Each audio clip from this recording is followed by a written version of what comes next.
For my children, I would like to hear from both of you as far as the temptation to keeping up with the Joneses.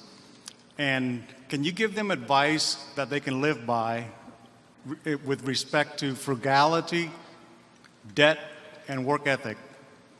Yeah, just tell them to keep up with the Buffetts.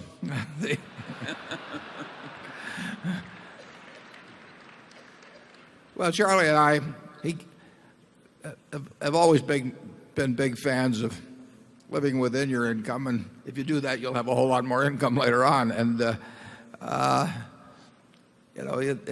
think they will, to a considerable extent, not a perfect extent, they will follow the example of their parents. I mean, if their parents are coveting, every possession of their neighbor, or trying to figure out ways to increase their cost of living without necessarily their standard of living, the kids are likely to pick up on it. But now you can get the reverse effect. If you get too tough with them, they go crazy later on.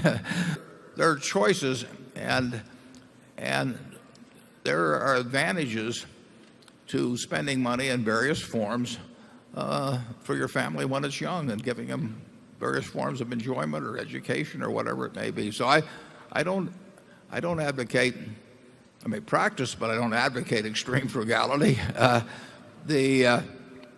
I don't say that it's always better to be saving 10% of your income instead of 5% of your income. I think it's crazy to be spending 105% of your income, and I think that leads to all kinds of problems, and I get letters from people every day that have experienced those problems.